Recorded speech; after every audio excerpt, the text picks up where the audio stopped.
Then limited availability of seed funding. So when they are doing some type of agriculture or some type of other products, so they feel limited things in their marketing or getting finance. So that is another challenge for her. Then limited no prosperity in microfinance in the long run. So unable when it is going on during the on processing of the products, or when she is running the factory or running her industry, it is when she is lacking finance, it is again a challenge for her to maintain the financial setup. Then limited information, relevant education and skills training. Then she is a lack of knowledge and skills. Sometimes she was unable to gain good knowledge about her products or marketing or skill training. So that is again a challenge to her industry. Then lack of financial literacy, and she is unable to get a good information uh, regarding her reading lot of information regarding her products, or how to manage her products, or how to manage her financial issues regarding her uh, investment or that entrepreneur. Then discriminatory laws and regulations, that is also another important aspect when it is come to a legal issues. Then legal and regulatory barriers. Sometimes she was unable to understand what are the legal laws related to her entrepreneurship, related to her functions in the way of operating her factories or small industries. So that is legal aspects are very important to maintain her ideas regarding the factories or entrepreneurship. So that is again a barrier to her. Then discriminatory social norms. As we know, in the Asian society, once women started doing any individual financial or other entrepreneurship, she will get a back answers or social stigma, we say that. So in the society, they try to pull her down. So why doesn't she want to go for this? What does the importance she have for all these things like that? Why can't her husband or sons do these type of jobs? So she gets all type of back answers or pulling ideas. So this again social norms. It is detaining her from good entrepreneurship. Then unfriendly environment for women, including lack of networks, as we said earlier. So that is also sometimes it is helpless for women. Then access to business network chances are less for women. So network is also very important to improve her business. Then only she can have a good contact, and she can really get to know very positive aspects or negative aspects of the ideas and every other things for every ideas, and she needs to have a network communication. So that is also sometimes difficult for women to get into that. That is again the influential women only become a business association and chambers of commerce. So very good who were having a good communication skills, and they were having a good names in the society sometimes. So those type of women who really enjoy their business, no, they go for the chambers of commerce, and they have a good context with all the higher economic or business people. So this again for normal women or who below the level of life. So that is difficult for this type of communications.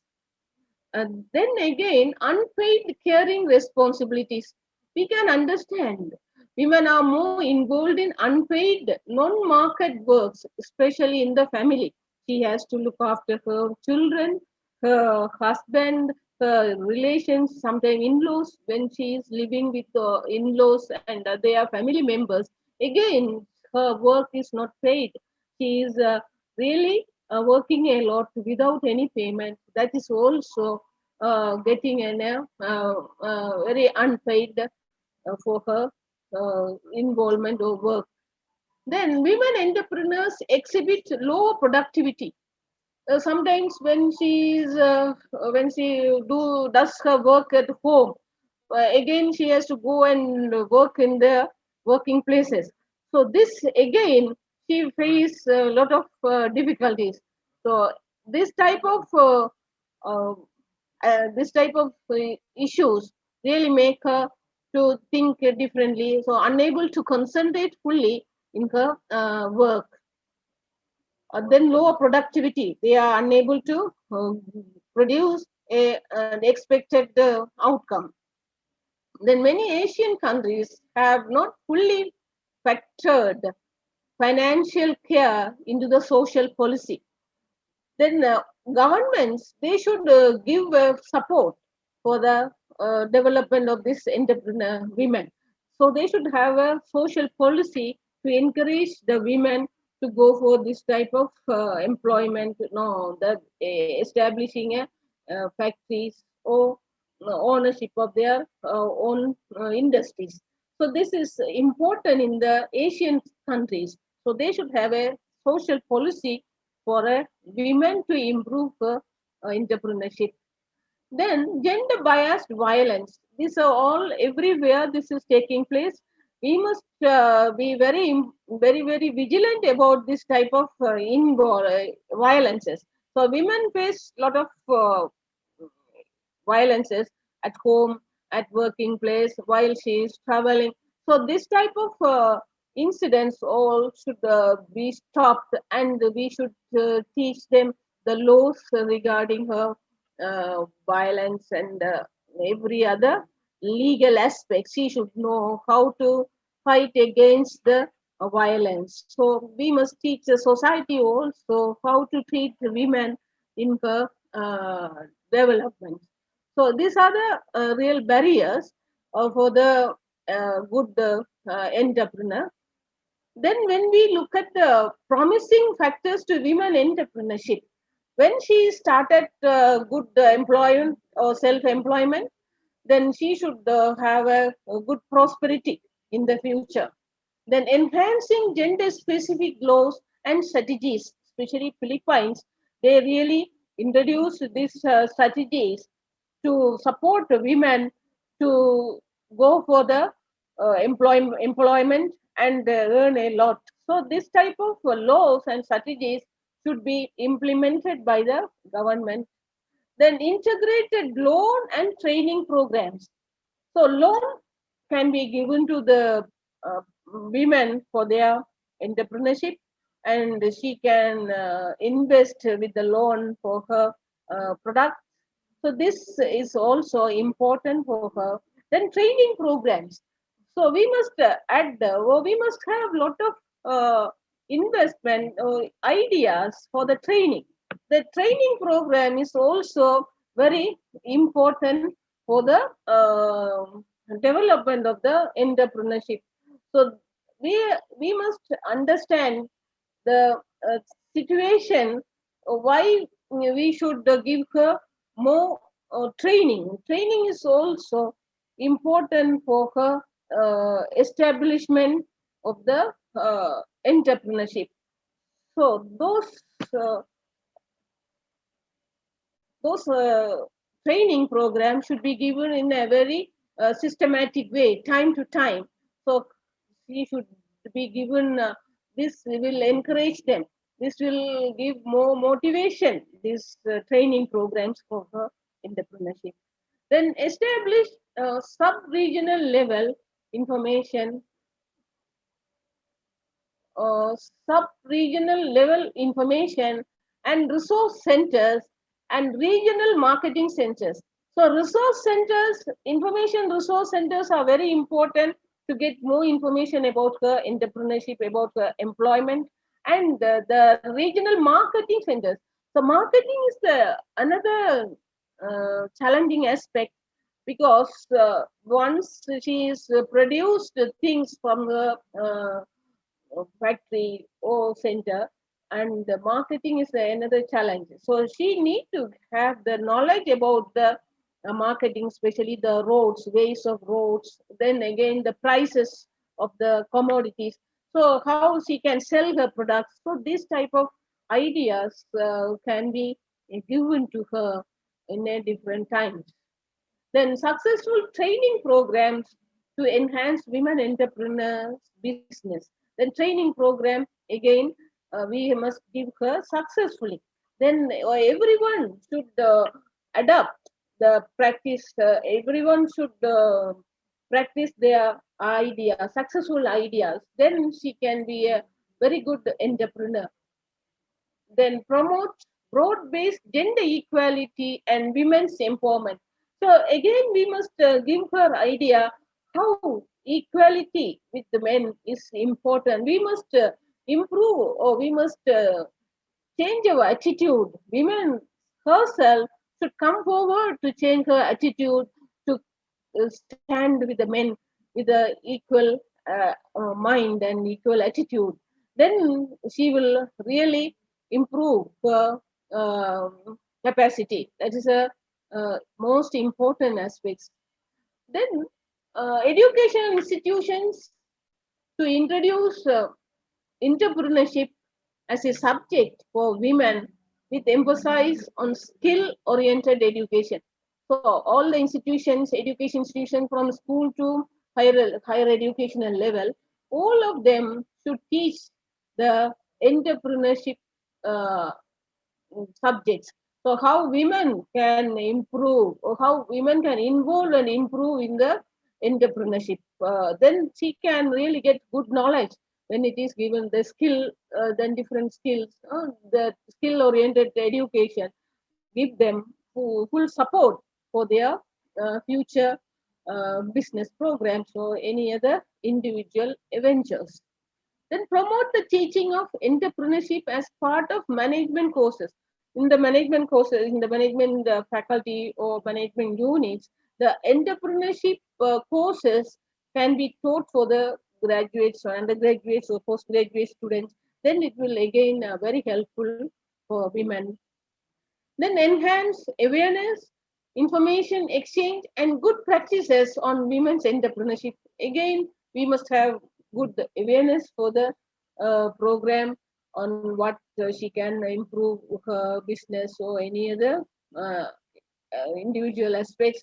Then exchange programs, how she can have a good exchange, in the sense ideas can be exchanged, how she can improve her individual entrepreneurship. Then this type of idea, exchanging ideas, is also very important.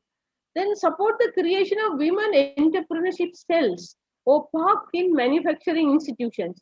Then when we have a when we establish a entrepreneurship cells, so this will also give more opportunity for women to get ideas. uh, then we can really go for a good institutional development of women entrepreneurship. Then introduce a quota in government purchase.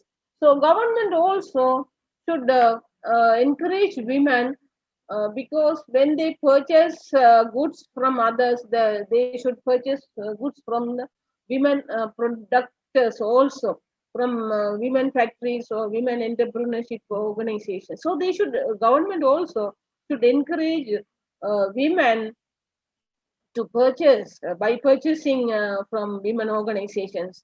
Again, this will encourage women for their empowerment, for their entrepreneurship. This type of government support is also very much important. Then financial services also very much important for her entrepreneurship. So there are a lot of ideas regarding the financial empowerment. Finance also should, enough finance she should have according to her needs of the factory or cottage industry or whatever it may be, the finance plays a major role in the development. Then we come to the empowerment. We have already talked about the entrepreneurship and how she can be really improve or increase her products by her own way. Uh, then we must go for a idea of empowerment also. As per the international webinars team, this is one of the important aspects. So very good. So we must go for empowerment ideas. Then why the empowerment should come? Accepting all people, allowing people who are the outside of the decision making process into it. So we must get the people from outside also to get more ideas for the empowerment. So women empowerment is most important for the development of the society. Then empowerment is the process that creates power individual over their own lives, society, and in their communities. So when it comes to empowerment, it will help her as an individual to improve her life, especially in the society and in their communities. So women can really be an empowered person by her own. Then empowerment is a process, not a product. It is a process only. Then stage by stage, she can improve her empowerment, quality of empowerment. So that is coming from her experiences. She cannot produce it immediately. So it will come stage by stage according to her activities. That is also empowerment program. Then what is the purpose of women empowerment? We said.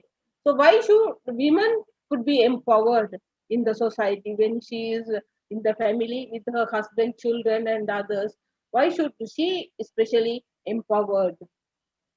Come from the position of this empowerment.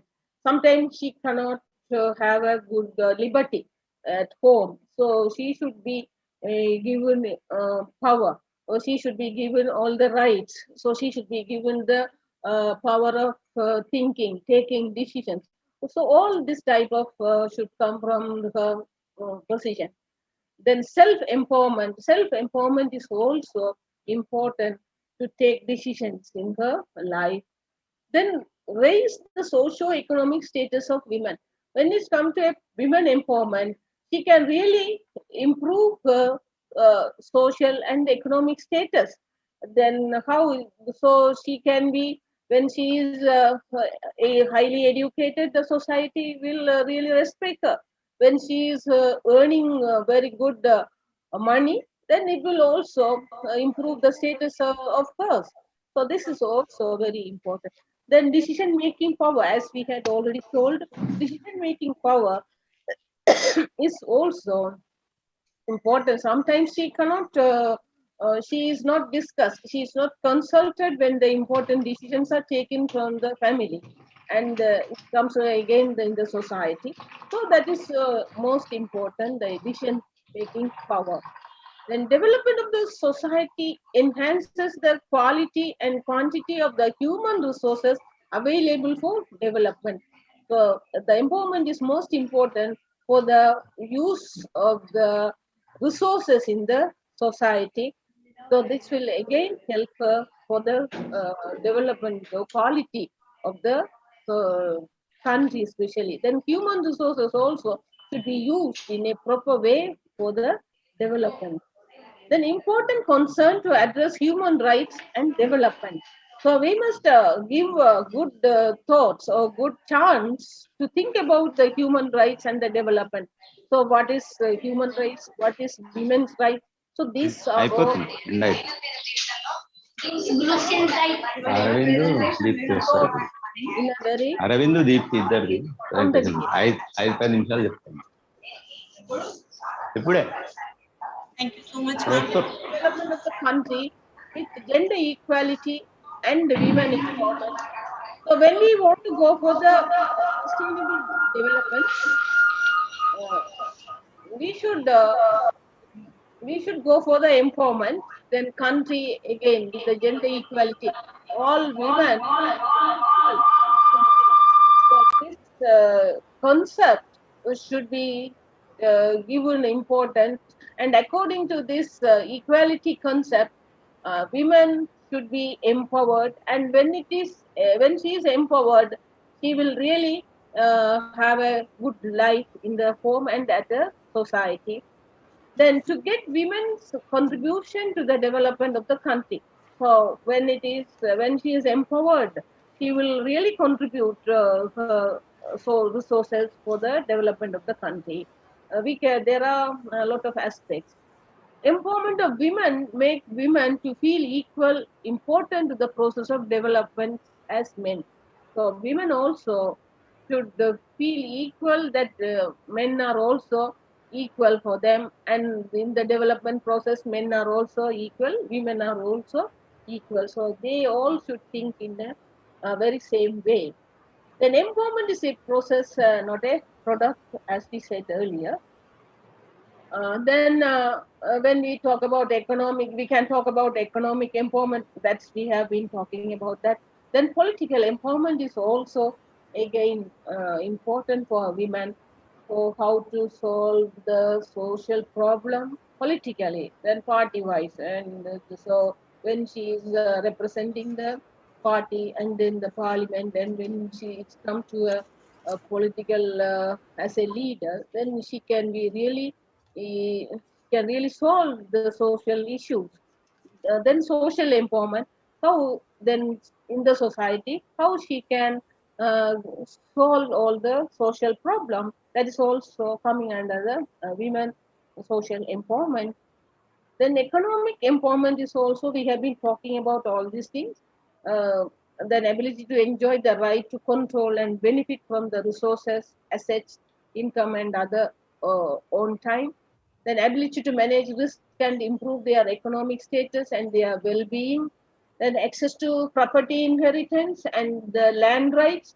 So they should enjoy their parents' property. Then how the properties are transferred to the children. Then land rights. Then exclude herself from the patriarchal society through her economic empowerment. When she is really have a good financial independence, she can really come out from the patriarchal society. Then uh, men cannot really influence her, but at the same time, they all should have a consultancy regarding these rights when it comes to the rights. And then microcredit with the low interest rate to women who want to be an entrepreneur, or controversial and constantly debated these ideas. Then microcredit with low interest. So then women can be given a loan uh, for the low interest. Then it will be very helpful for her for the establishment of her own factory or industry or of her own life. Then promotion of women's self-help group. This will also improve for the empowerment of women in the society. As a self-help group, she can really function for the development of her own way. So that is will also help for the society to improve financial independency. Then more awareness on entrepreneurship that we have been talking. Then women entrepreneur leaders. So the leaders should lead other women for their future ventures in the investment and the entrepreneurship. Livelihood support for women-headed families. Then women-headed families, as you know, a lot of women were affected by different aspects. So when it comes to women-headed families, the livelihood really will help her for the future of the progress of the family. Then political empowerment that we have talked about it, to create policies related to gender equality with the government. Then participation in the local government, then participation in the policy making and parliamentary positions, and member of political party and chance of being elected. So this also again improve the women political participation. That's also political empowerment. Then social empowerment. is the process of developing sense of autonomy, self-confidence, acting individual and collectively to change social relationships and institutions. And different women movements support women empowerment. There are a lot of women movements in South Asia, especially in India and in Sri Lanka, and they have to support for the women empowerment. So this again help for the women to improve her life.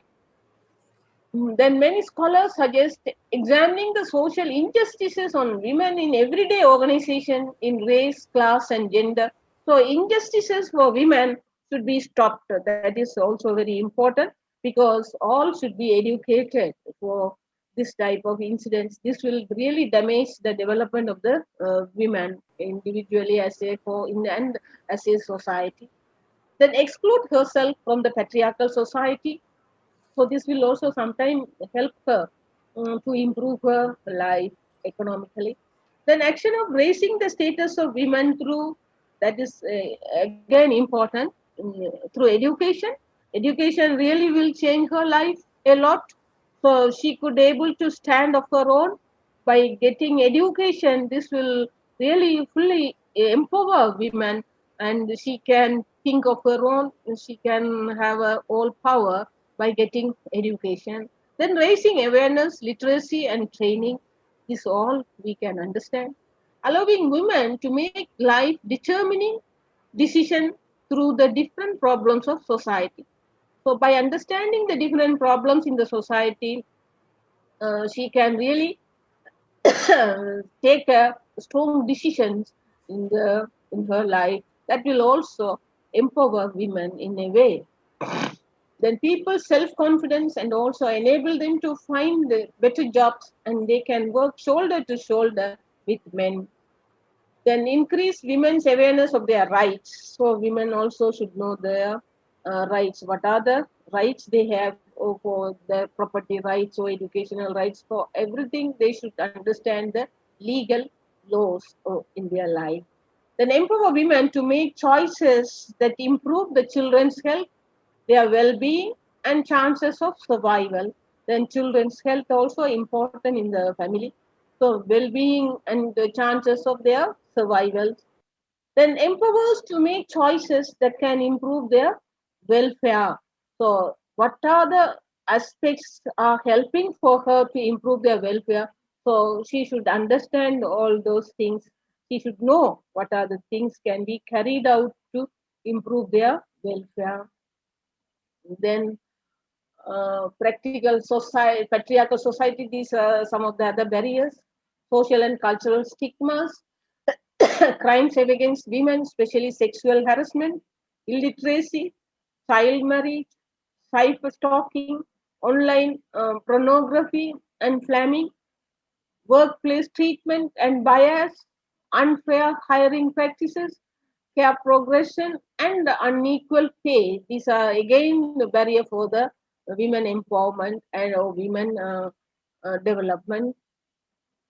The supportive organization for empowering women, then she should run. So there are some websites, Girls Not Brides, and the Malala Fund. There's a website. Women in Defense International. Then every mother counts. These type of websites are there. You can improve your knowledge, and they can learn a lot from these informations. Then what are the impacts on women's empowerment? How she can really gain responsible position in the society when she is empowered. She can really get a good position or responsible position in the society. Then develop self-esteem and self-confidence. When she is fully empowered, she will have a full confidence in her life, and she can esteem, and she's also she can think that she can do everything of her own, and it will really help her to stand of her own in her life. Then lead their life with independent dignity and freedom. She will have a respect and independent and freedom to go ahead in her life very decently and respectfully. And I really thank everybody who are giving me an opportunity. I really thank the Rabindranath University Vice Chancellor, the Dean, and all other staff to giving me this great opportunity to talk about the women entrepreneurship and empowerment. Thank you very much for all of you. Thank you. Thank you so much, ma'am. It's our immense pleasure to listen you such a brief note on that. We have the time foundation now. I would like to request all the panelists to please on your video for the group photo. All the panelists, please on your video for the group photo. Ma'am, all the participants also. All the Requested, participants kindly be also, on. please. All the participants also. Yeah, stop screen share. Screen share Okay. can be stopped. Yeah. Okay. When you stop the video,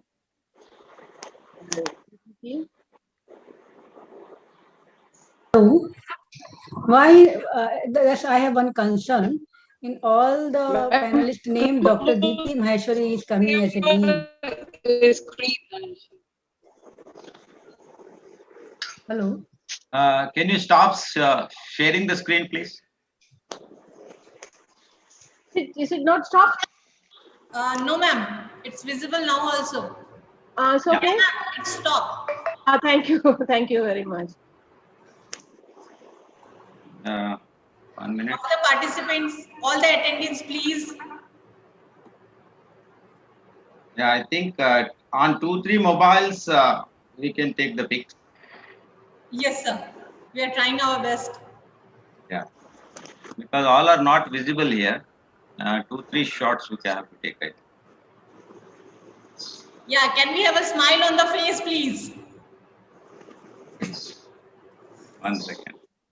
How can you expect a smile on the male members when you're talking about this female empowerment? Let us have a good, good Sir, face. on my screen, only four rows are visible, but I'm not seeing the speakers, all the speakers. The speakers are on top. Speakers are not visible. Miss Zainab, Miss Pooja.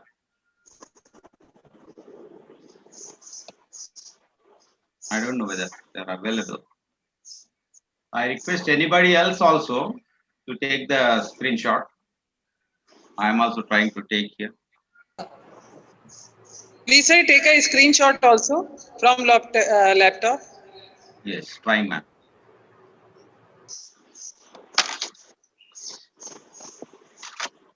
But all are not visible. I have taken one. It's okay, sir. Seema, आप continue करें session. Yes, ma'am.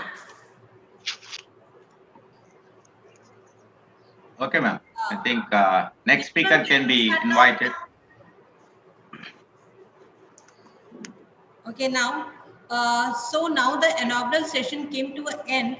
I would like to share one view. Women of the world want and deserve an equal future, free from the stigma, stereotype, and violence. A future that is sustainable, peaceful, with equal rights and opportunity for all. To get there, the woman needs every table where decision and being made. Now, this is end for the inaugural session, and now I would like to start the technical session 1 with the permission of session chair Dr. Nisha Pandey and co-session chair Dr. Vinadhari ma'am. I would like to take permission from Dr. Nisha Pandey ma'am to share his brief credential about.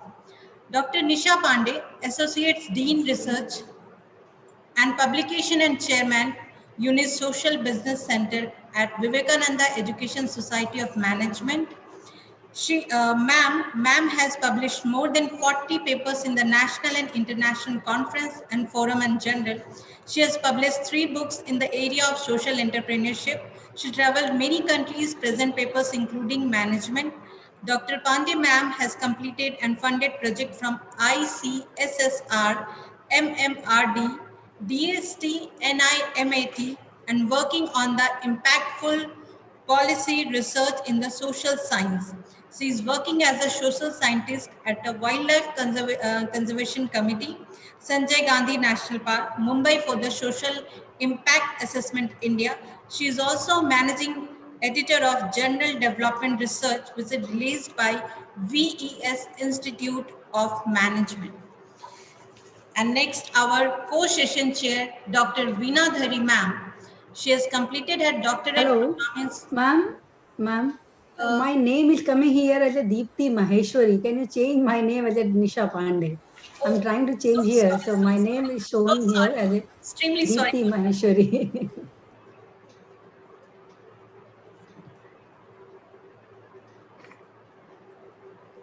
Next, our co-session chair, Dr. S. Vinadhari, completed her doctoral program in 2015, Master Computer Application in 1998, over 20 years of academic research experience with the 70 research paper published in international and national reputed journal.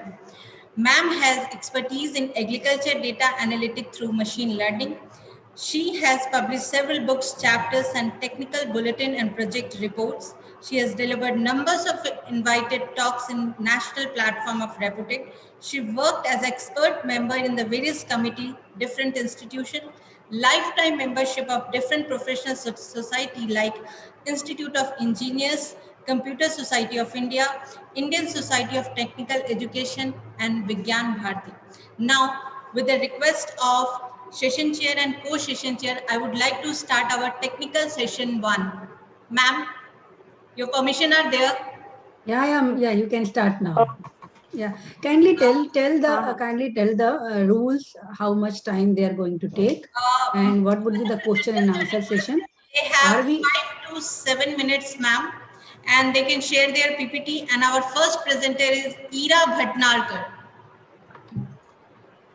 a question and answer would be after the presenter, or we will take question and answer after all the presentation? Ma'am, actually we have the question answer round after the presentation, but if there is, as you said, you are comfortable with in which direction, ma'am? Okay. Because It's your a matter how decision. much time we do have. That depends how much time we do have. It's completely your freedom, ma'am. Okay. Ira Bhatnarkar, ma'am. Yes, ma'am. please. Yes, I'm here. Yeah, Thank you, sir. Thank you so much.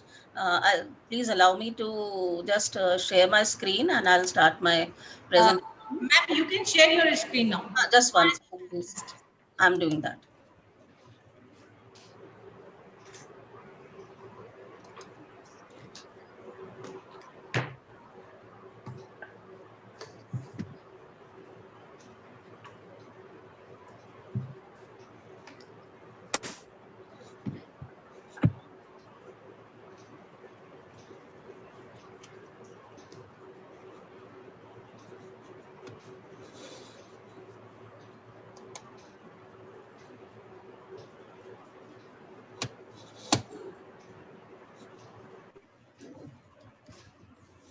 This is my humble request to all the participants.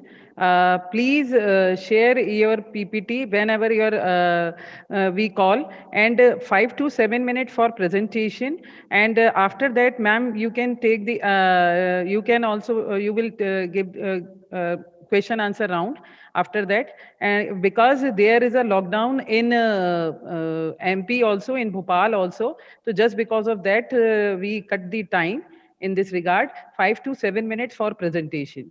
Thank you. Okay. Thank you so much. I'll quickly start with my presentation. And hello, everyone.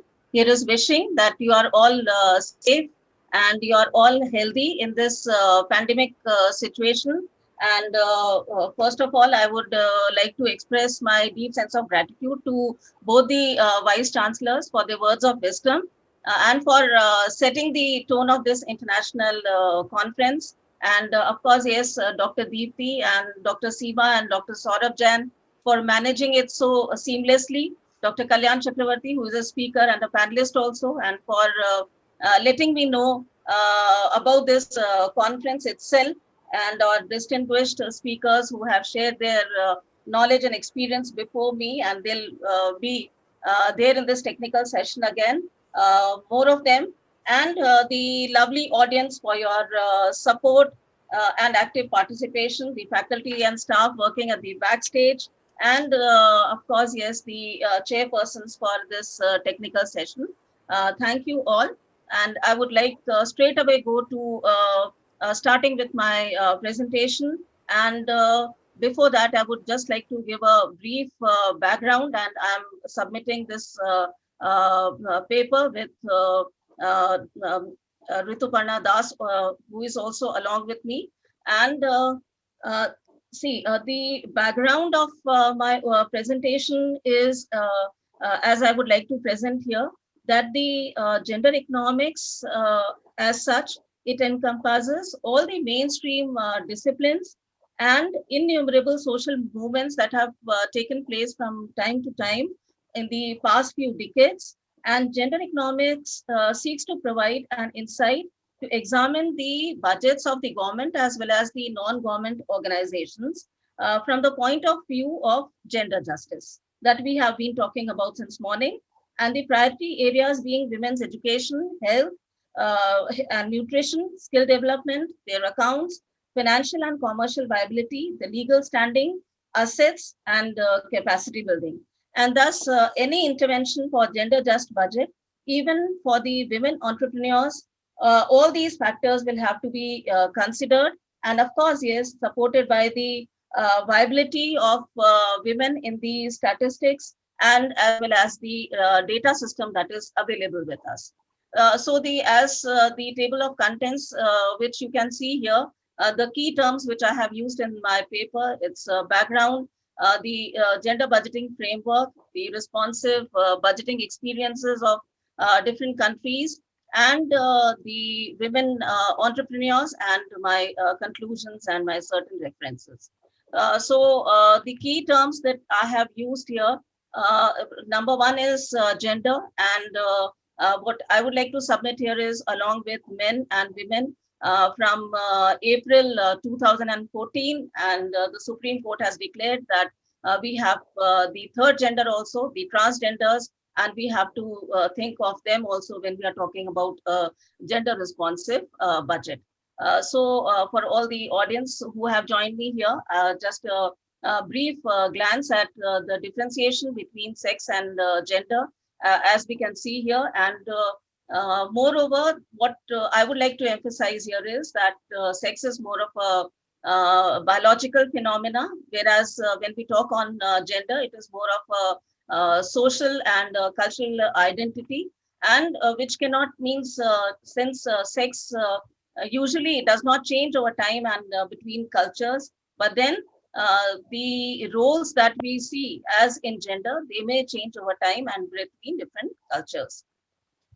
Why are we talking about this gender responsive budgeting? So I have laid here with the help of the Sustainable Development Goals, and we can see with the data, whatever data that we pick up here, as to the kind of the inequality that women are facing at present, and that is why we are more focusing on women whenever that we talk about the gender responsive budgeting. Then the different terms that are usually used, first it was taken as a women's budget, but then that would have implied that only girls and only, girls and males were not considered, and it was also implied that it would be a separate budget only and only for women. Gender sensitive is the same as the gender responsive budget, and we call it as a gender budget statement, and it depends as to what kind of scheme that we want to adopt in this gender budgeting, whether it is 100% for women, or we want that out of the total budget available with us, 30% must be utilized for the women gender. The word empowerment has already been discussed, so I would not go in much of a detail, but I would just like to emphasize that it is it is intrinsic. It is the power within, and then it has to be. We have to see it from a holistic view. That is from all the political, the social, and economic, and it is it has to be seen in a universal manner, because it has to be participative, it has to be inclusive, and any change that we want to bring about will start only when activities or when the changes start at all the levels of the society, and parallel we can see that in the different countries of the world also, because this being a global economy, each activity or each step taken at any one level has to have an effect and impacts the others also. So the women entrepreneurs, we have seen that it is a woman or a group of women who initiate, organize, and operate a business enterprise. And I have tried to give a definition which has been given by the government of India also, which has already been taken up with my earlier speaker. So I would move ahead. Why are we talking about this gender budget? This is something very important because it is crucial for the sustainable and the equitable development, and it takes into consideration the women and the children and all the indicators that we know of the health, education, economic opportunities, and all these. And we can contribute to making the world gender with full of gender equality, human development, and economic efficiency. So this is one diagram which depicts very clearly as to maybe from a distance, or maybe when we start having a look at certain things, we feel that certain things are just fine, but it is not so. Just as in the diagram, we see that there are different stakeholders, but then it is very important that they have an access to the resources that are provided in the society. And any example that we can take, suppose there is a school, and if it is very far away, maybe it is not accessible to the children, and especially the girl child parents may not, especially in the rural areas, and parents may not like to send the girl child to a school which is situated very far. And the concept which has started with Australia, because that was the first country to have initiated this gender budget, and it was termed as the women's budget. Excuse me, ma'am, Dr. Ira. Dr. Ira, please come Yes, to your come to the main research work. Already 7 minutes are over. Okay, I'm sorry. I'll just come to the directly. Okay. Yeah, what you have done. The countries and the states we are seeing here. Madhya Pradesh, of course, which started in 2007 and 8. The budget glance as such, and the gender commitments in the Indian context as we see here, and the gender responsive budget leading to all these various factors, as I have mentioned here, and what has happened in the different years that I have tried to show in this particular slide. And then in my paper, what I have tried to show is that when we talk about this gender responsive budget, it is not only about raising the gender awareness, but also increasing the gender accountability and making the budgets more responsive. And when we talk about the entrepreneurs, we see that there is a close relationship in all these aspects, because they may be the primary or supplementary breadwinners. They may they want an equal status in the society, the risk-taking ability that we want to encourage in them, the economic independence, and of course, yes, sense of achievement and the kind of self-esteem that they must have. So at the end, I would just like to add here that when we talk about this gender responsive budgeting, it is very essential that we follow the quote of Vivekanandji, where he says that it is not possible for the world to fly on one wing. So we need men, we need women, and whenever we talk about the gender responsive budget, we have to talk about in our next discourse maybe the transgender also. So I would like to stop share my presentation, and I would look forward to the comments from the chairpersons who are there, and also listen to the speakers who would be there along with me in the technical session. Thank you so much. Thank you, ma'am. Thank you, Dr. Bhatnagar. You have taken that the area gender budgeting is very important. Can I ask which are the prominent papers which you have referred for this research work? Have you read Professor Vibhuti Patel paper? Dr. Ira Bhatnagar, ma'am. Your mic is mute.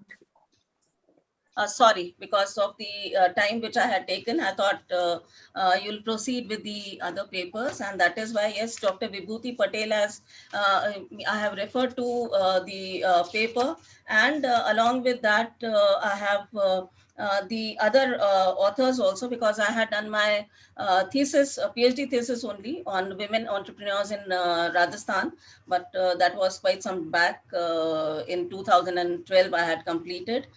So along with that, Ashok Lahiri and Lekha Chakravarti. Anyway. So I was just looking at, while you are presenting your paper, yes, please. Is it review work? It is a review work, ma'am. No, it is a review work. It is not review work. Okay. Research. Yeah. So I was just searching that how you have derived, had you done thematic review or methodological review or meta-analysis? I couldn't find any analysis in literature. So what is your planning, or whether you have done or you just planning to do some analysis related to gender budgeting? Yes. Ma'am, it is just a review paper, and I would like to further work upon doing an analysis of the different states and taking the work that has been done, especially in the state of Rajasthan and the states which are in the vicinity of Rajasthan, please, in near future. Okay. Yes, ma'am. Yeah. So because lots of work has been done in gender budgeting, yes, but what are the implications in the planning, and how Niti Aayog is taking gender budgeting? Because it was that at that time it was done in Planning Commission. Now it has to be taken care by Niti Aayog. So what is the planning? How? What is the vision statement, and how they are working? So most important thing is, because here theory you have not included theory in the in this process. So while we are doing review work, theory is very important. Which theory you are referring to present your work? That will make your paper or your research really a good paper and research. Okay, thank you so much, ma'am. Thank you for the suggestion. I'll incorporate it, sure. Yes, ma'am. Thank you. Thank you so much.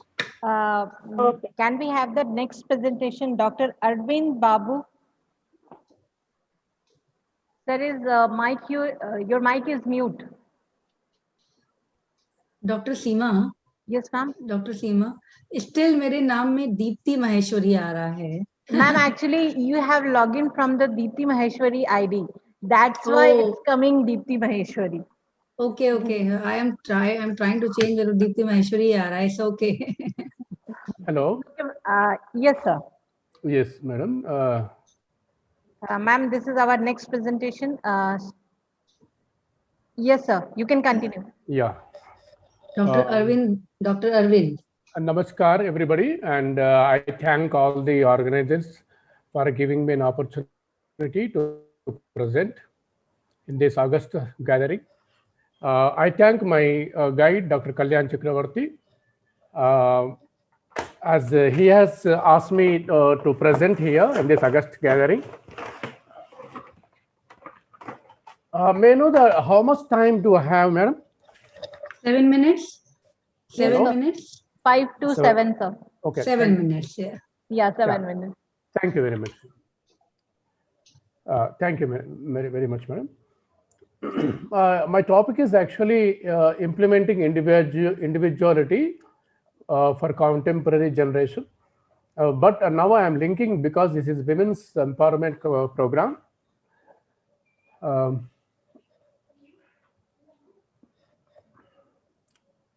I have taken this I have studied for 6 years. I have submitted for my Mewad University, Rajasthan. And some of the concepts I can take because of the limitation of the time. First thing is, I have taken two authors, that is Emerson, the R.W. Emerson and Rajneesh, Osho Rajneesh. I have taken this because to compare Western and Eastern contributions to the empowerment of society as an individual. Emerson says life is an experiment. Your PPT is not visible. Oh, sorry.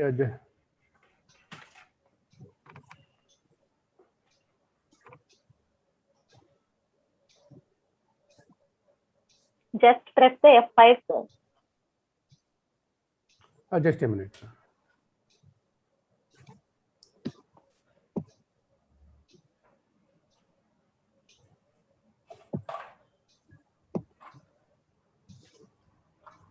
Yeah, now it is visible. Now it is visible. Just a minute, madam. I'm trying. Is it visible? It is visible now. Is visible, madam? Okay, thank you.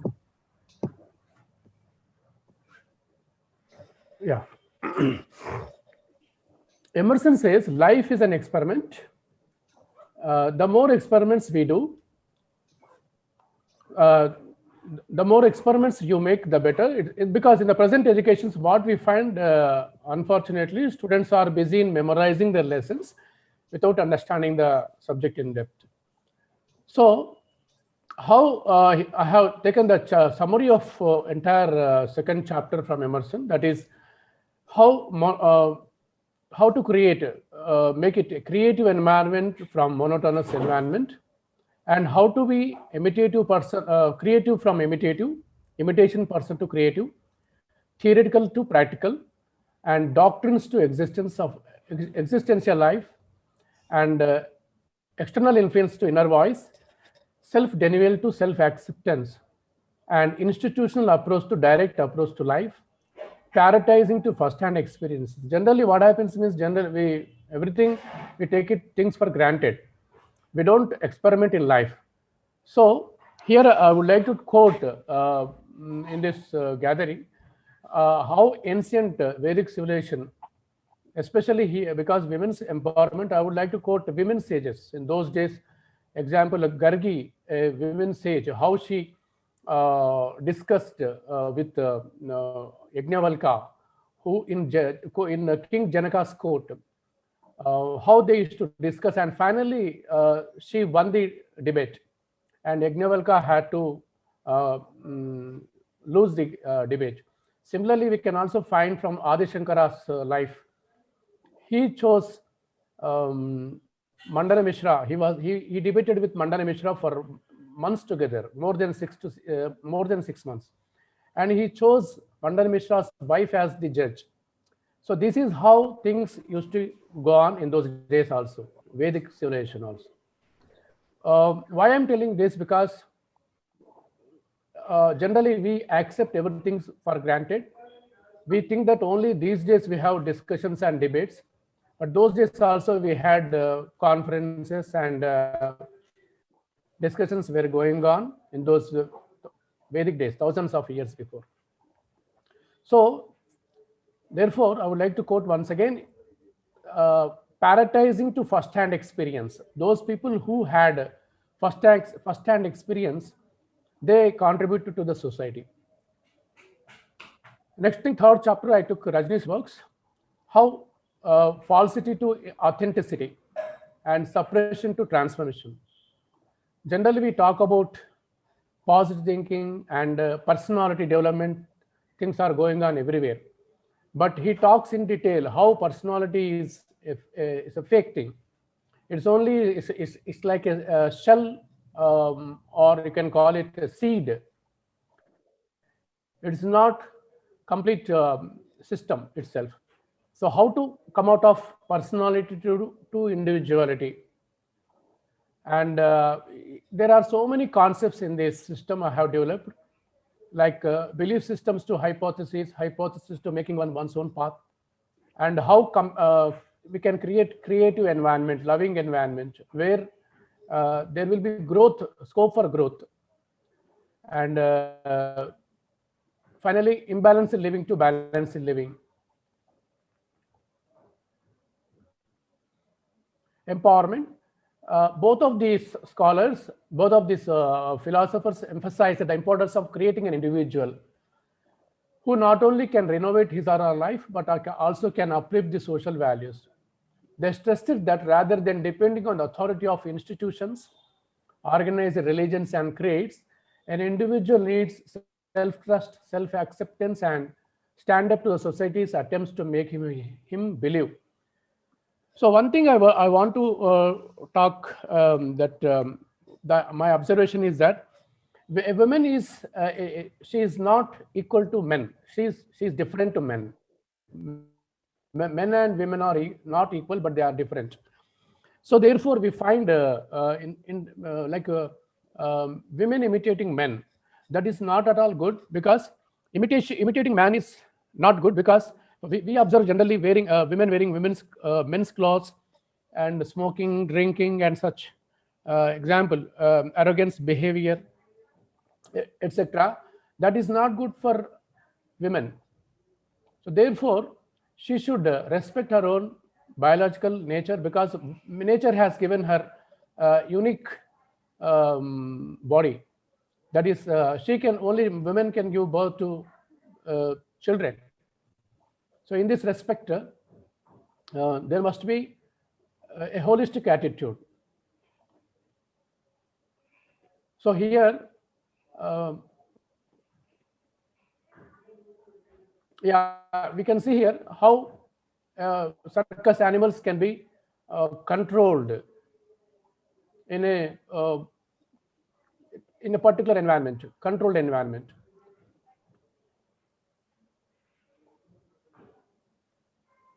Here you can see a tethered elephant. Even after growing up, also it cannot move, because it is already controlled. Subconscious mind has been controlled.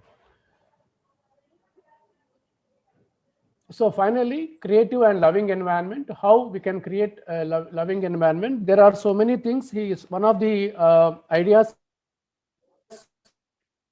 Osho suggested was that to create 5 sheets to make a holistic education through Panchakosha method, that is taking care of all 5 koshas. Annamaya, that is physical body, taking care of one's food habits. Pranamaya, that is vital air sheath.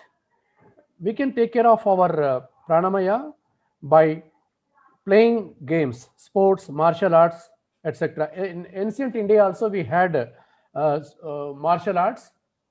Like for example, in Kerala we have Kalarapayatti, that is a martial art. Without using weapons, people fight. And similarly, Manonmaya Kosha, where is the mind sheath. In this, here, authenticity can help us rather than believing anything blindly. So therefore, developing a keen sense of appreciation of fine arts like dance, music, arts can help it to develop this body. Vijnanamaya, or intellectual sheath. Here, it's also known as conscious body or intuitive body. It is good to remain conscious of everything. If you are aware of ourselves, we can strengthen intellectual sheath. And finally, it is Anandmaya, or bliss body. Bliss body is here connecting to oneself. If we can connect to ourselves, we can strengthen this Anandamaya Kosha. Hello? Hello. Huh? Yeah. Carry on, sir. Yeah. So, life is a process of experiments. Life is one learns by committing mistakes, and failures are common. So generally, in life we are afraid that we may commit failures, or others may tell something. But those people who have done a great contribution, they have done so many mistakes in life. They have so many experiments. Then only they became successful.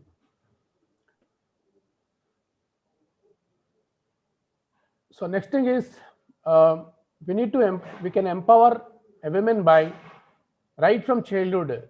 She must not be compared with anybody.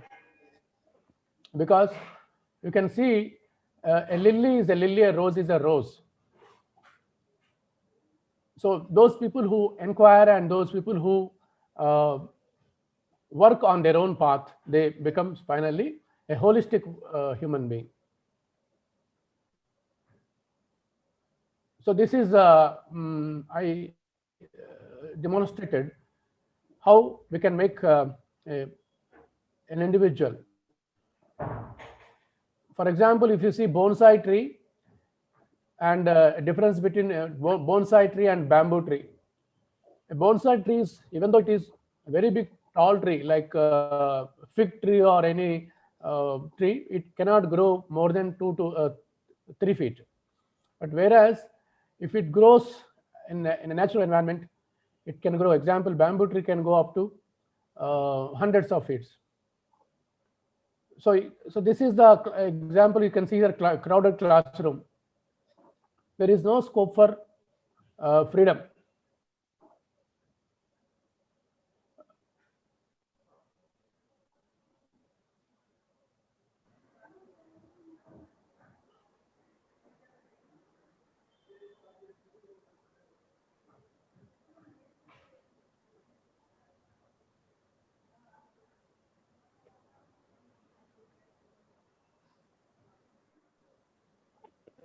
Yeah, last one, suggestions.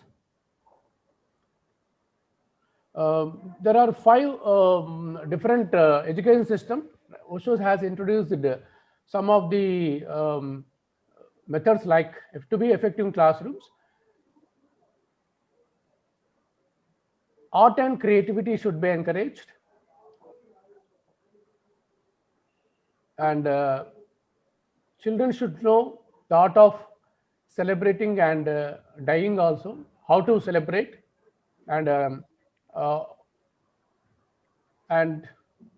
social awareness can be created through individual programs, and workshops, student faculty workshops can be, seminars can be conducted and encouraged to maintain. Excuse me, sir.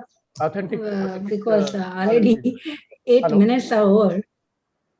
Okay, ma'am. Kindly conclude. Okay, ma'am. Thank you. So there are like a different. He has suggested different dimensions. 5 dimensions.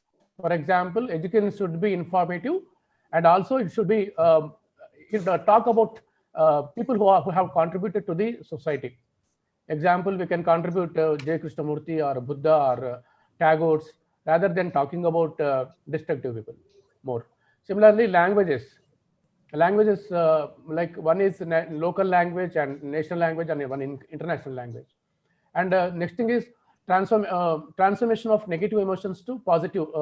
Like they should be taught how to overcome jealousy, anger, and hatred, and all this kind of stuff.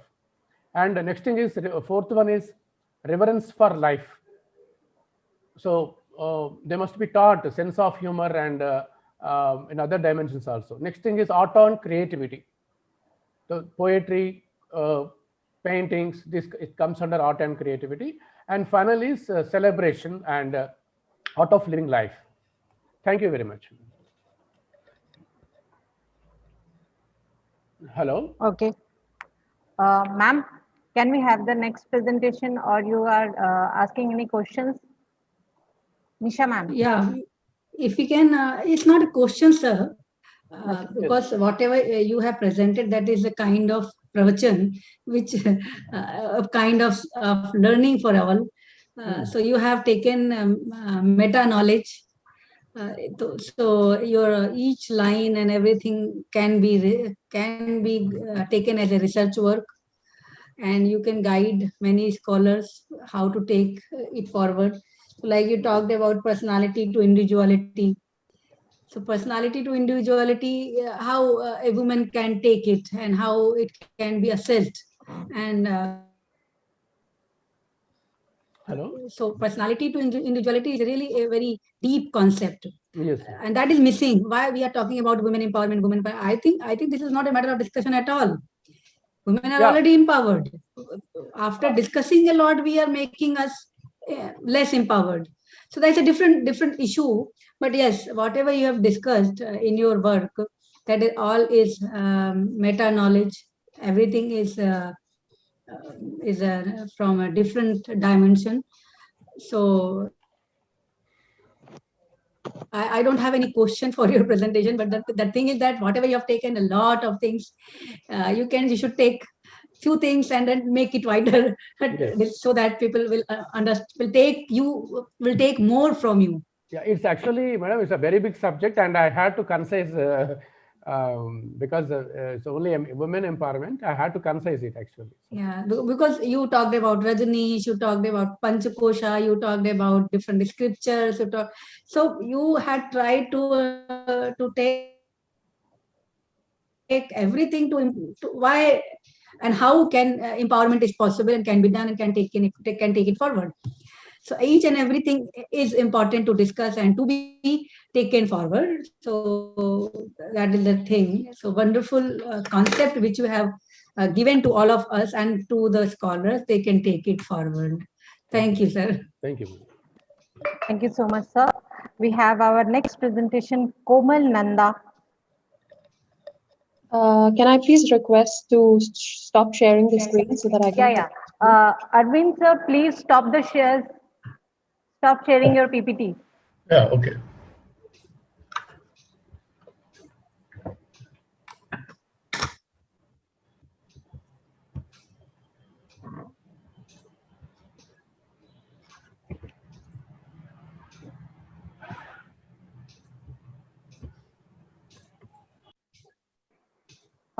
Thank you. Yes.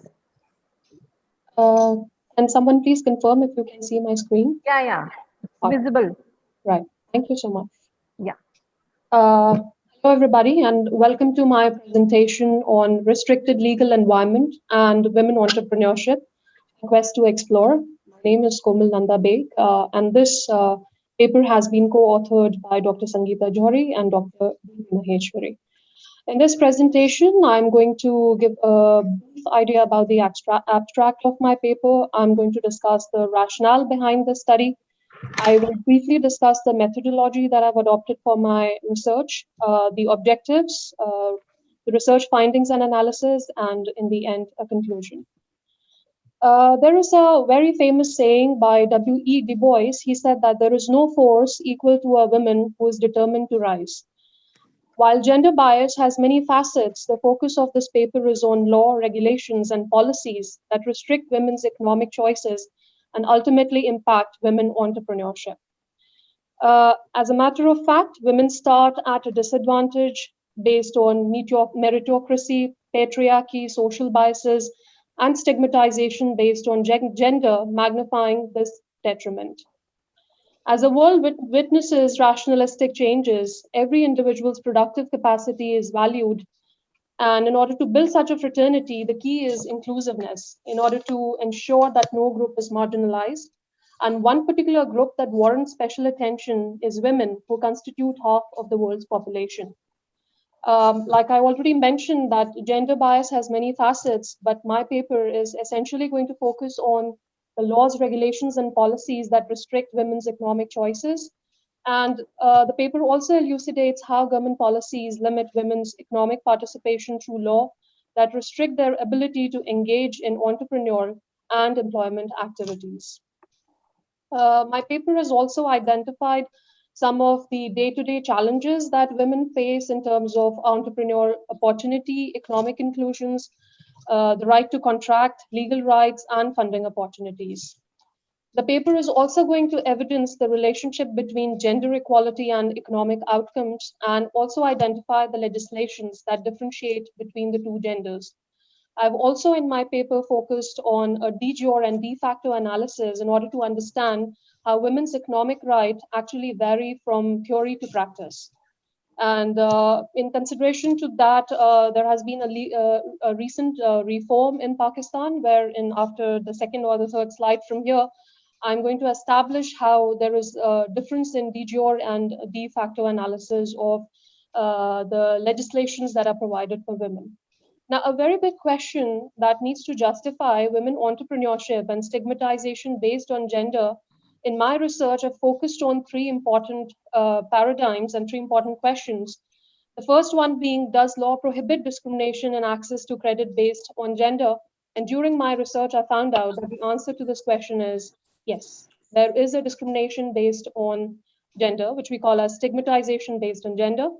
And do women have the same legal capacity and rights to sign a contract as that enjoyed by men? During my research, I found out that the answer is no. Do women have equivalency in rights to register a business in the same way as men? Again, the answer to this very important question is no. The rationale behind my study is to identify how important is the legal environment in narrowing the gender disparity. And in my findings and during my research, I found out that economies that reform their legislations, there is a direct correlation between progress of these economies with the reforms that they put into place for women. In the last few years, we have observed, and this is also backed by the World Bank report on women, business, and law, which says that Middle East and North African countries have witnessed a great increase in the reforms, and this is how it has had a very positive impact on their economy. Also, legislations have a regressive impact on women in case they are marginalized and they deprive the economy of the contribution that women can actually make.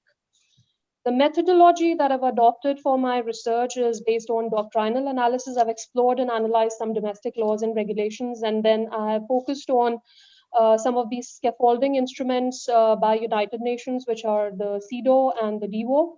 I've consulted some of the experts and I've adopted a snowball technique. I do understand as a researcher, there is a limitation to snowball technique, but due to pandemic, this is the technique that has been adopted by myself. And I've focused on 4 indicators: right to mobility, right after marriage, and rights related to assets, and of course the entrepreneurial rights. These are the 4 indicators that will identify and bring a conclusion to my study. The objective, of course, is doctrinal analysis on prejudice laws across the globe, correlating laws to women's marginalized entrepreneur participation, and ultimately the goal of this research paper is to promote cause of inclusion for women. In terms of data findings and analysis, there is a huge fact that has also been published by the World Bank report on women, business, and law 2021, and it says on an average, women just have 3/4 of the rights that men enjoy. It's a startling fact, which kind of gave me an entire edifice into my research.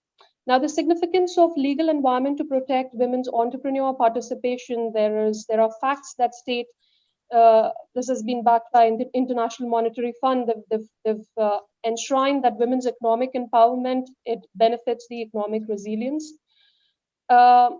Just a while ago, I mentioned in terms of de jure and de facto analysis of legal reform in Pakistan, and it was found out that even though a positive legal change is made, yet it has not allowed women to claim their entitlement to inheritance because of facets like lack of education, patriarchy, and marriage, thereby exhibiting that there is actually de jure and de facto existence of laws to promote women. I would also like to draw the attention of all the panel members on the 2005 Hindu Succession Amendment Act and the Rwanda 1999 succession law that have established that legal reforms are cardinal to women's development and economic inclusion.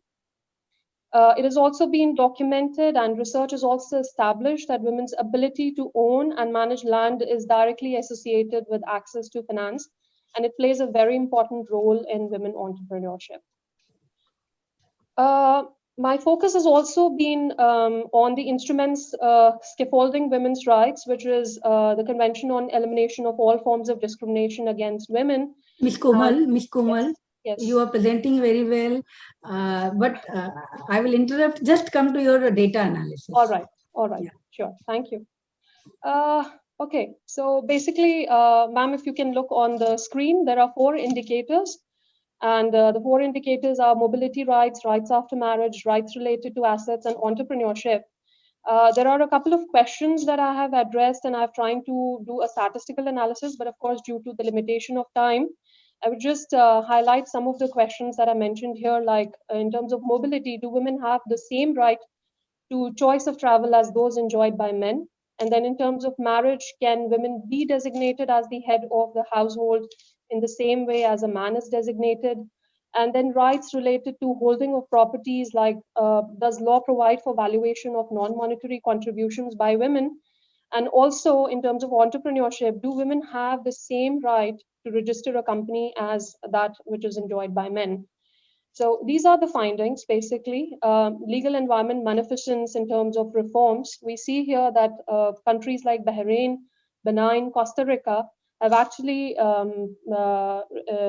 reduced the limitations on women's rights. Bahrain has made access to credit more facile for women. Benin has allowed women to apply for passport in the same way, and the same applies for Costa Rica. They've also relaxed their rights for women.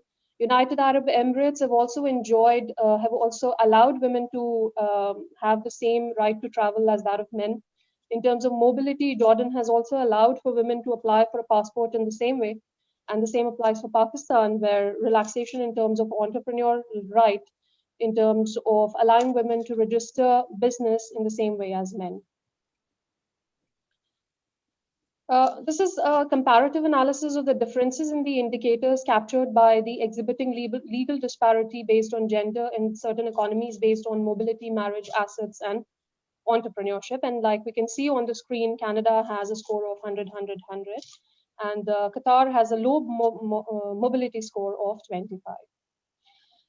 To conclude, I would like to say that normative principles on business and human rights of women, though are theoretically available, but must now be put into practice.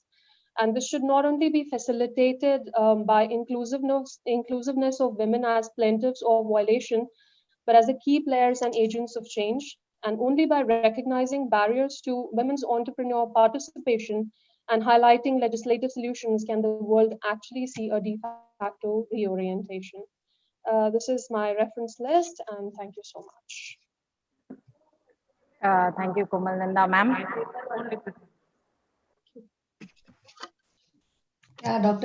Yeah, Komal, to be doctor.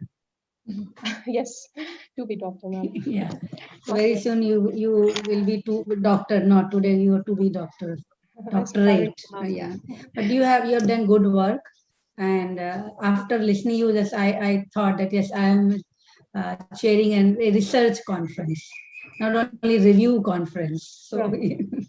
So what you have done, what you are doing is good work. So I was observing on what basis you have selected country, Pakistan, India, Oman, and all. What was the base? Ma'am, the basis was on. Your voice is very less. Are you able to hear me? आपकी voice बहुत कम आ रही है मुझे. The selection, yes, okay. The selection of the countries was based on some indicators, which I had mentioned in my research paper, which was, of course, the right to hold assets, the right to right for holding property after marriage, and so those are the indicators. That's okay. But country, yeah, that's okay. You have taken, you have taken indicator. That's fine. That is based how on you have chosen. Why you chosen these countries? These countries are based on the index that was provided by World Bank. There is a recent report on Women, Business and Law 2021. And there is an index of countries which have actually not quite progressed in the last 1 decade. So based on that, based on the secondary data that is available. Country not progressed over last 1 decade. Yes. Okay. Although there have been some changes. But India is growing. India is really performing very well. Yes, it is, which I did find anyway, out. And that's why I quoted even the EU Succession Act. There is reformation in that as well. And even you have taken in reform, you have taken Pakistan. Yes. Legal reforms. But you have not taken in India the reforms. What are the reforms? So why Pakistan? Why we are comparing with Pakistan? Because Pakistan, although they have reformed their law, but it did not have a direct progressive impact. It has got a regressive impact, actually. That is why I've taken Pakistan as an example, because recently they reformed their law on entrepreneurship. But in spite of reforming, there is de jure existence of law, but de facto, as in practice, it's not there. Okay, okay. I have number of questions, but you have presented well. You and the way you are working, and you have taken research questions and following research process is very important, which you are doing. I would be happy to have a more discussion with you, but not in this platform. Whatever index you have taken, how you are working is a really good work which Sangeeta and Deepti is guiding you in this direction. So congratulations to both of them. Thank you. Thanks a lot. Okay. Your Okay, comments Kumar. really mean a lot. Yeah. Then we are moving towards our next presenter, Sai Deepti.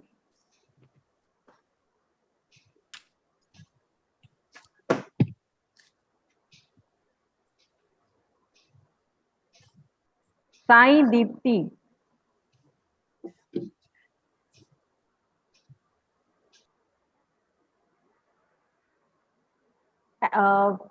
Can we have the next presenter, Aishwarya Srivastav?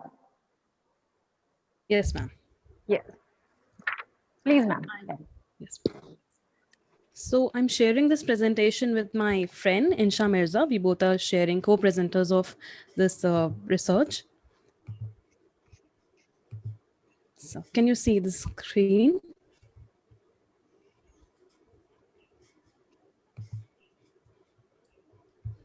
Can you see the screen? Can you please confirm? Yes. Yes. Yeah. Okay. Yes. Insha, you can start, please.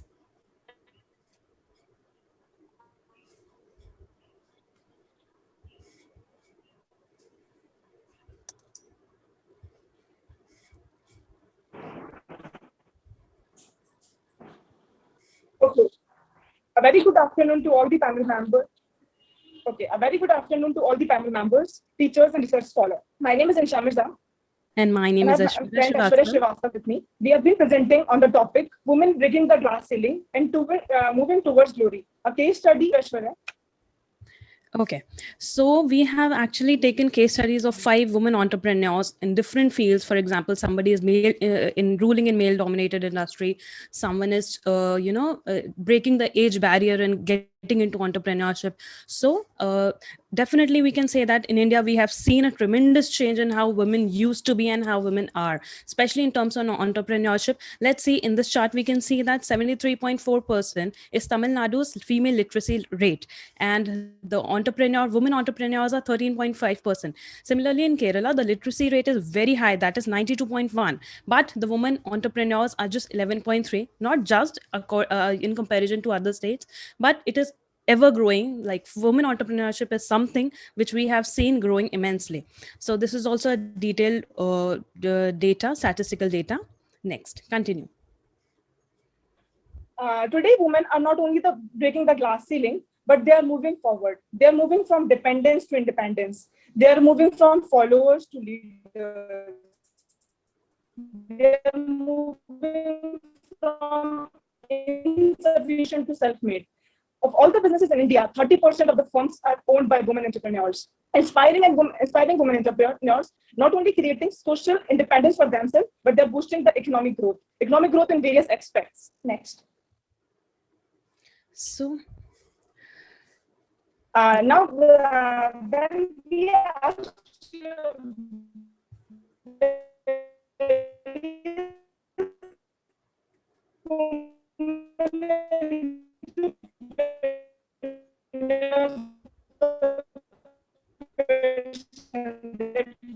why they choose entrepreneurship, why they don't choose any job or something that is not entrepreneurship.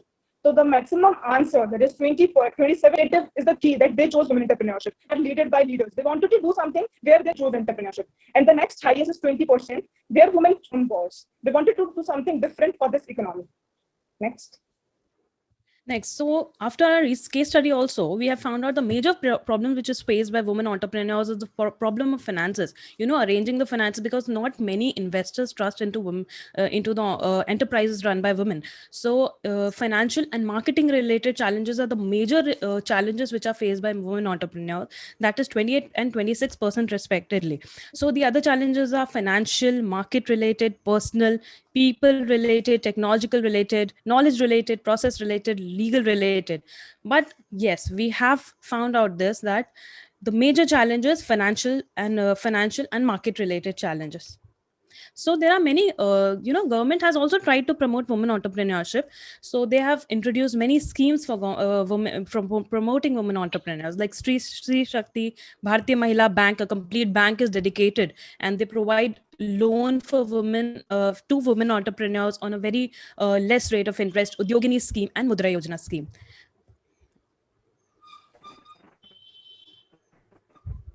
Please continue. Coming next to the objectives of our study. We have studied various women entrepreneurs. They are excelling their skills. But the main objectives of our study is to find out the motivation force behind women entrepreneurs in starting up their new ventures. Next is what challenges they faced when they were initiating their enterprises. Next is how women entrepreneurs are maintaining their work-life balance with their entrepreneurs. Next is to find out how these women entrepreneurs pave the path for other women. Next is how this women entrepreneurs see the present and future of women entrepreneurship in India.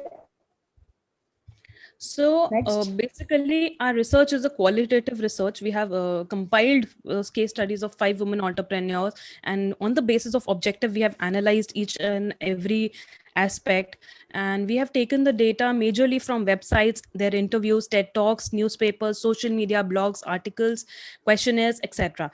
So collecting primary data was very difficult at this stage. So a major chunk of our research is from secondary data. So the first case study we are considering is Kanika Tekriwal. Now she is a very inspirational figure. She has been ruling the male-dominated industry, and that is aviation. So aviation, we think that okay, the woman can be air hostess, or maybe she's a cabin crew, but we never think that women can run a complete enterprise in aviation sector. So Kanika Tekriwal, she was from Bhopal, and she was born and brought up in a Marwadi family, so she already had that gene within her. So Jet Set Go, she was the launcher of Jet Set Go, which is a first online marketplace for private jet and helicopter charters. And one major setback she faced was when she was 21, she battled cancer. And in an interview, she said that when I was facing cancer, I realized that this is the greatest blessing in disguise for me. So, coming this from a cancer patient is such a big, huge deal, because she admitted that battling cancer gave her that time to think about her venture.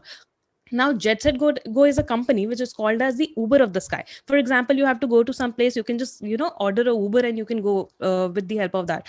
Kanika Tekriwal just, incepted this idea that, okay, we can do this for private jets and in aviation sector as well. She has also won many awards like BBC 100 Women in 2015. She has won Forbes 30 under 30. So the first objective of a study is to find out what motivated these women. So objective wise, we have made analysis. So the major motivation according to her was aviation, her passion for aviation.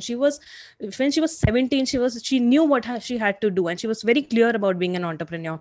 The second objective is to find out challenge faced by women entrepreneur.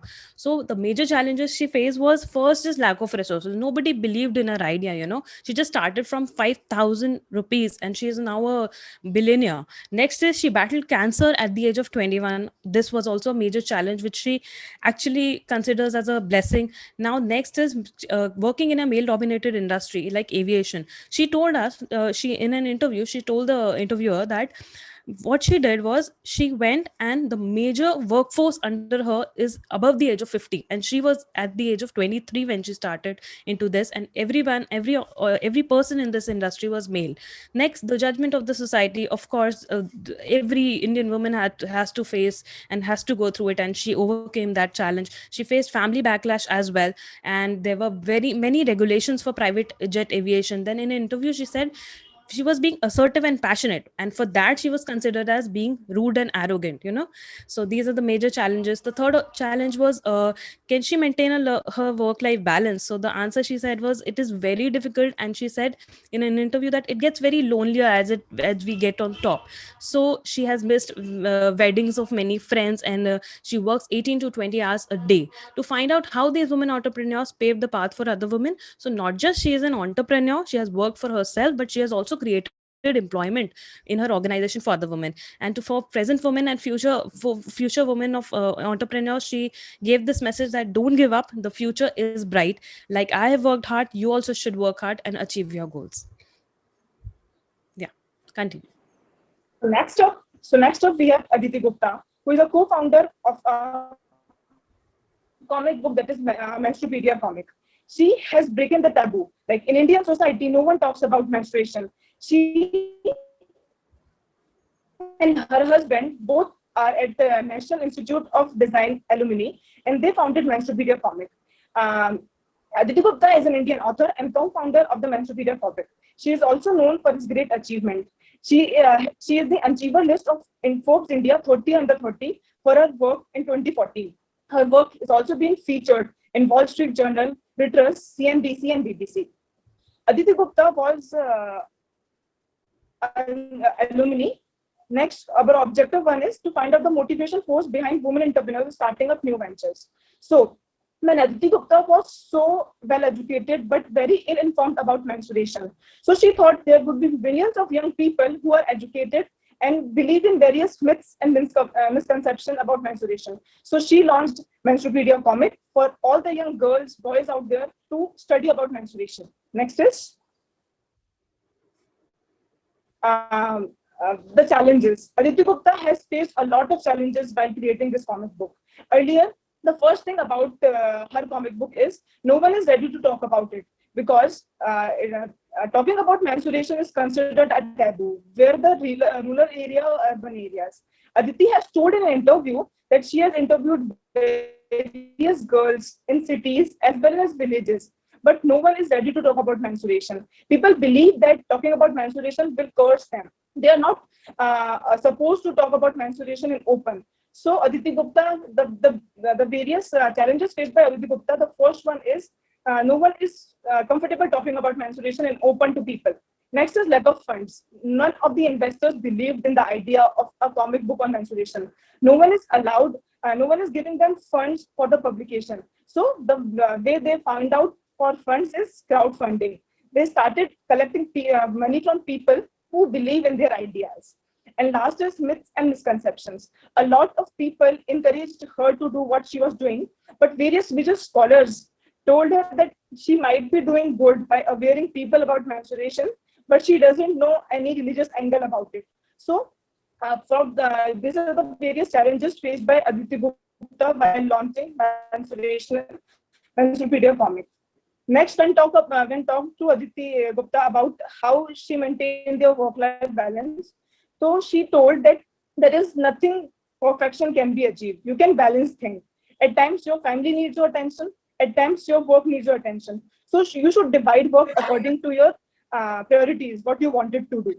We are running out of time. We are running out of time. Aditi Gupta asked women. We are running out of time. Okay, so kindly, yeah. Okay, we'll try to conclude it. So the next case study was of Falguni Nair. I'll just cut it short. So she's a perfect example of age is just a number. She started a business when she was 50, and when asked about her, objectives, like how she balances and what was her motivation. So her major motivation was working into e-commerce and providing women with the confidence, and that's why she introduced a makeup brand. So our next case study was Kritika Kumar. She is, yes, continue. She is, we should learn from Kritika that how should we rise above challenges. Her mother faced skin complication, and that's why she launched an organic skincare brand that is suitable for all the skin in Indian cycle. Continue. We will next up the fifth presentation. Not just entrepreneurs, we have included women empowerment figures also. First is Sanna Marin, Prime Minister of Finland. She has a cabinet and of all women cabinet. Next is Jacinda Ardern, Prime Minister of New Zealand. So Jacinda Ardern is the prime minister who is so successful that she was the only prime minister who was able to curtail the problem of COVID-19 at the earlier stages as well. She promoted unity and compassion. She introduced the landmark zero carbon bill. And next is Prime Minister of Finland, Sanna Marin. She was appointed the prime minister on December 2019, and she was the youngest prime minister till date in the world. At the age of 34, she is leading a team of five women and is the youngest prime minister today. Yes. So last two slides are remaining. First is suggestion and last is conclusion. First suggestion we can make from after our researchers. More research needs to be conducted on this topic on future prospects of women entrepreneurs, because there is available data, but there is not very significant data available. Next is there is a need for educating women about entrepreneurship and how to get the resources. So major problem, as we have seen, it is resources. So awareness is second major problem. Third is there is a need for innovation and motivation for women entrepreneurs. They need to be motivated and they need to get out and tell their innovative ideas to the world. Next term is government should take measures, as Aishwarya discussed earlier. The government is taking measures, but women are not knowing about this measure. So people should be made aware about all the measures available to the government. And last is women entrepreneurs should support other women. Like we have studied the case studies earlier. Now today women are supporting other women. In Finland also, Sanna Marin's cabinet consists of 5 ladies. So women should encourage other women to take a leap forward. Next we will come to conclusions. Yes, the first conclusion is, please continue. Okay, the major motivation behind women entrepreneurs was a will to bring the change in the society. So the major we have studied, like from the 5 case studies in the society.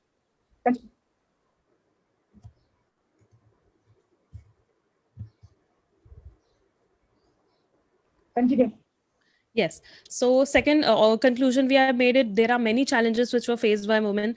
Third conclusion we can make out from our study is it is difficult, for a woman to juggle between work and life. Therefore, we have seen that all of them have faced some difficulties.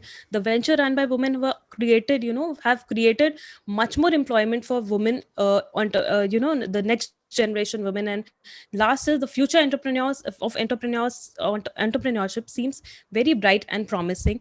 And lastly, I would like to conclude that one of the researchers said, yes, men and women are different, but we are different not because of any other reason. We are different because we are expected to be perfect woman, perfect mother, perfect wife, perfect sister, perfect everything. But despite of that, we are also achieving higher, in women entrepreneurship. We are empowering other women. We are balancing our work and life. So as Hillary Clinton said, women are the largest untapped reservoir of talent in this world. Thank you so much, everyone. Thank you. Nisha ma'am. Yeah, very good effort taken by these 2 ladies, 2 girls. Thank you. Yeah. Thank you, ma'am. And very energetic. Thank you so much, ma'am. Very energy. So I can see आप दोनों में भी मुझे एक women entrepreneur नजर आ रहे हैं. आप लोग, you become an example.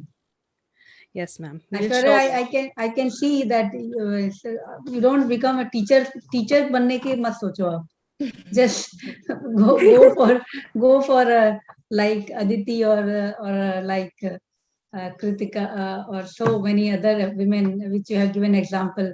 Jet Set, Kritika Tekriwala, and there, I have done work on women as a social entrepreneurs, and I have taken around 100 women से मैंने बात की है. Those even जो आपने whatever example which you have taken, I have discussed with them. I talked to them. Ye Falguni Nair, she came to my college and I had a long discussion with her. So whatever you have done, that is, of course, this is a corona time and you have taken online data, but I would suggest to make a good research proposal, good research questions, go and meet them, take data, take interview, take Zoom interview, and I take few research questions, but dig it more deeply, and do some analysis. Even if you are doing qualitative research, do it in a deeper sense. Write down proper research methodology of qualitative research, write down philosophy, write down approaches, and then do this work. But of course that is a part of deep research. But मुझे तो आप में entrepreneur नजर आ रहा है. Thank you so much. तो आप find out a good this reservoir which is waiting for you, and do that. For sure, incorporate your suggestions, ma'am. Thank you so much, ma'am. Yes. Okay. Yes, ma'am. Thank you so much. Really very good, wonderful session. Now we are heading towards Sai Deepti Hari Babu. Sai Deepti. अभी हमारे अब और है क्या बचा हुआ है? Ma'am, this one is the last. Maybe she is on the panelist. Maybe I can see that. Sai Deepti. I think she is not available, ma'am. Okay. Deepti, ma'am. Yes. Ma'am, Sai Deepti is not available. Should we move to? I think there is a network issue, ma'am. So please, we can start. Yeah. I request session chair and co-session chair to share their views regarding the paper presentation. Vinadhari, ma'am, she is visible. Ma'am, please, if you want to say something. Okay. It is a wonderful session, I think. So even though I'm from computer science background, I came to know some interesting facts about women entrepreneurship. Okay, the first presenter, Ira Bhatnagar, presented gender budgeting, and she covered all the gender budgeting aspects and all. And second, Arvind Babu about new education policy in women entrepreneurship. And next, Komal, she presented well about restrictive legal impact on women independent economical the thing. She presented wonderfully. And after that, Aishwarya, and she presented with the 3 case studies, very well presented. I impressed. Congratulations to all the presenters, and it was a wonderful session. And Madam Nisha ma'am, thank you very much. And aap kuch boliye. Already I have spoken a lot in between. Okay, ma'am. Yeah. So, but this is a well designed, well organized session. We have tried to be on time, and all the presenter had taken time and presented well. But Miss Komal and Aishwarya, they have taken research aspect of this conference, and they had both presenter had tried their process of following the research process and the conference, how to present paper, what to take, and designed their presentation as per the guideline. So thank you very much for giving me opportunity as a chair for chairing this session. So I have learned a lot with these presenters. Thank you, Deepti, Dr. Deepti. Thank you. Thank you so much. Okay, thank you so much. It was a really wonderful session. Now, for winding up the session, I would like to request HOD of Faculty of Commerce, Rabindranath Tagore University, Dr. Basanti Matthew, ma'am, over to ma'am to present the vote of thanks. Ma'am, HOD ma'am. I think she is in traffic. Actually, ma'am, today is the lockdown situation. Till 6 o'clock. Hello. Yeah, Basanti ma'am. Yeah. आवाज आ रही है ma'am? हाँ. Yes. Please. Good afternoon, madam. Good afternoon to one and all on behalf of Faculty of Commerce and Education Department, WDC IQAC, 2 days Web International Conference, Women Entrepreneurship and Empowerment. It's my privilege to have been asked to propose a vote of thanks this conference. I would like to thank Honorable Vice Chancellor Professor Roop Kishore Shastri, Gurukul Kangri University, Haridwar, to express your thought very easily told the development of women and how they want to become self-reliant. Thank you, sir, for your valuable words for this conference. I would like to thank Dr. Saurabh Jain, sir.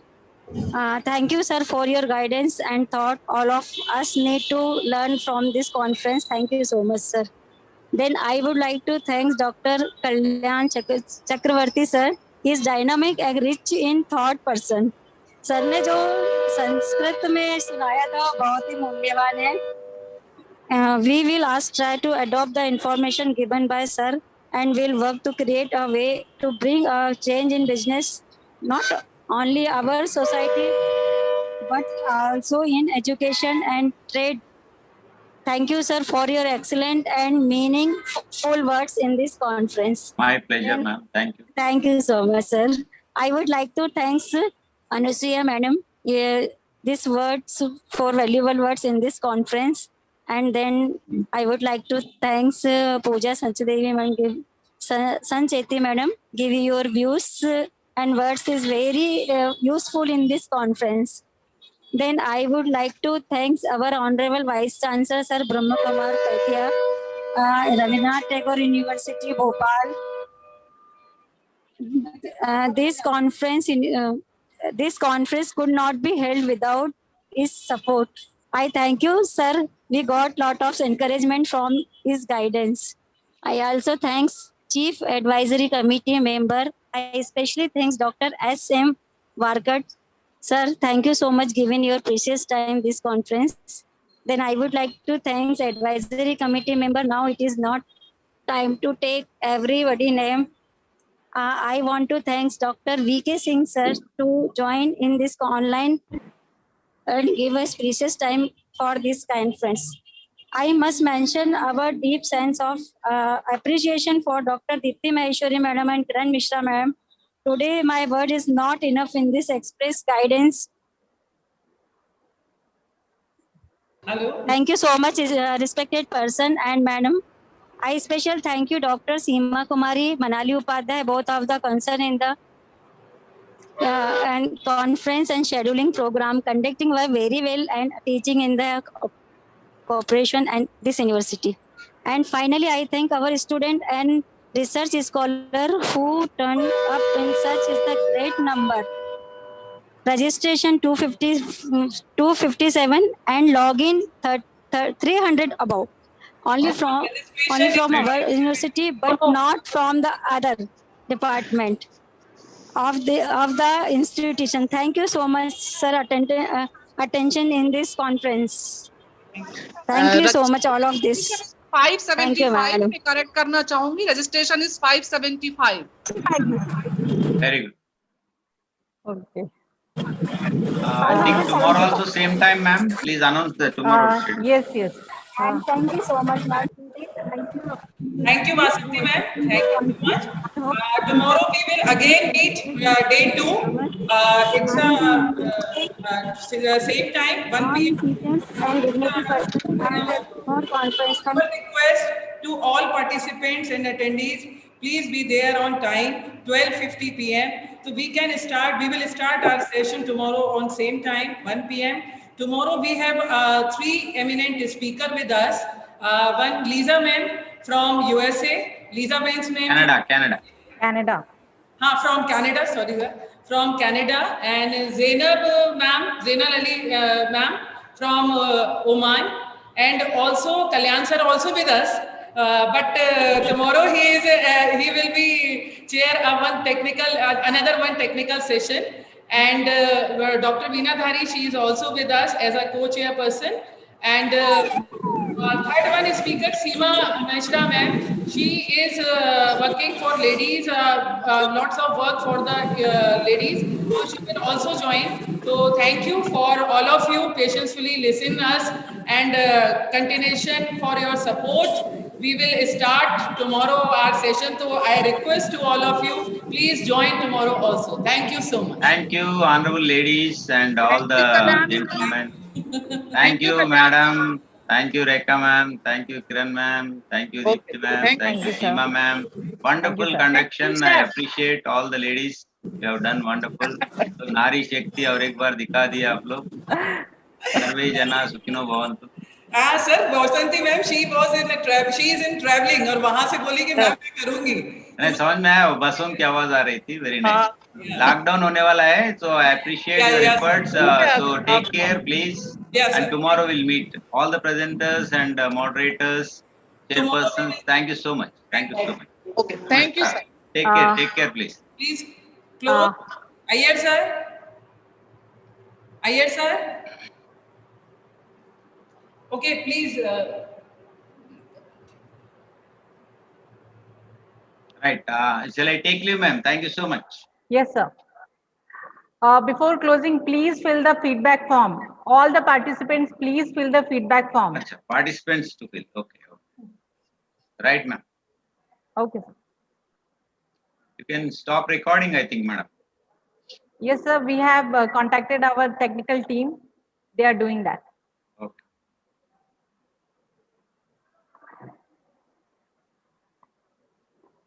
I'm leaving, ma'am. Thank you so much. Yes, sir.